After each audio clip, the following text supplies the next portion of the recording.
Hello everyone, and welcome to another very beautiful chess game by Morphy.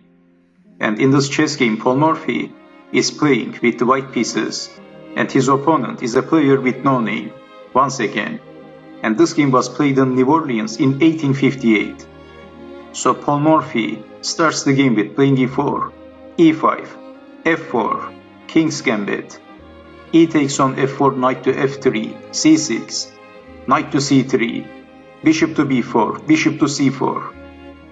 And black captures the knight, bishop takes on c3, d takes on c3, knight to e7, queen to d6, and black castled.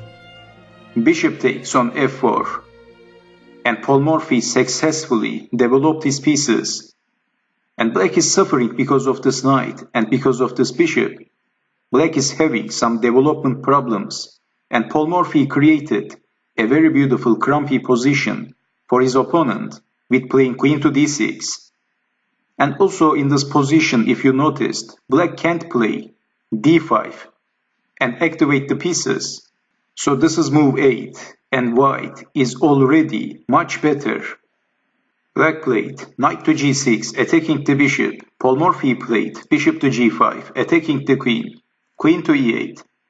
And also Morphy castled in the king side.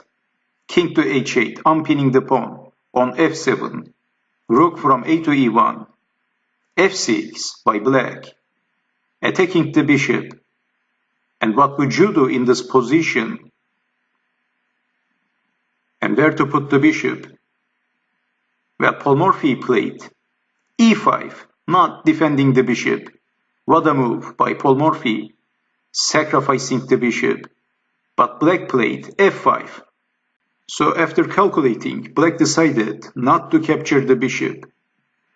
Well, if f takes on g5, knight takes on g5, and this is a killer attack. So if something like b5, then bishop to f7, attacking the queen, queen to d8, saving the queen, bishop takes knight. If pawn takes bishop, then rook takes rook, queen takes on f8, queen takes queen. Well, this is just one possible continuation, and black is losing in every other variations after capturing the bishop. So this is why Morphy played this very beautiful move, e5.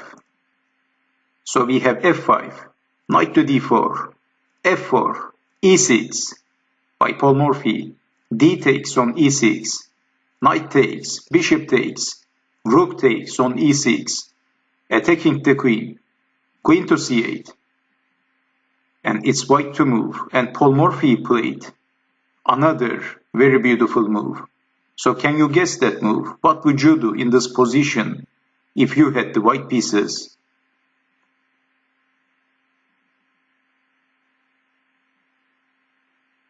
Well, Morphy played rook takes knight, sacrificing the exchange, and black played h takes on g6, capturing the rook. What else? And then Morphy captures the pawn with the queen. Queen to f5 by black. Well, let's make a ridiculous move. Let's say knight to d7. What happens then? Then we have queen to h5. Of course, that's checkmate. So queen to f5. And once again, Morphy played a very beautiful move.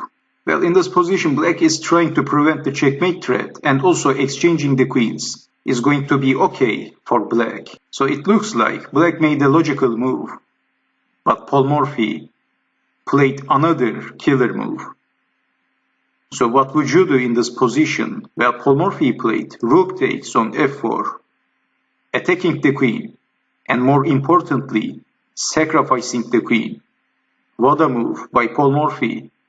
We have queen takes on g6, capturing the queen. And then Morphy played rook takes rook, king to h7, only move. And then bishop to g8, check, only move, king to h8. And then Morphy played bishop to f7, check, only move, king to h7. And after this move, Morphy captured the queen with the bishop. Bishop takes on g6, and black resigns. After this move, what a game by Paul Morphy. And look at the final position, look at the bishops. It looks beautiful. The possible continuation, if king takes bishop, then of course bishop to f4. And the knight is pinned if moving the knight, rook takes rook. So a6 and bishop takes knight. And bye-bye, black knight. What a game by Paul Morphy. So in this position, white has two extra pawns, plus a bishop. So this is why, after Paul Morphy captured the queen with the bishop, black had enough, and black resigns. And what a beautiful chess game, once again.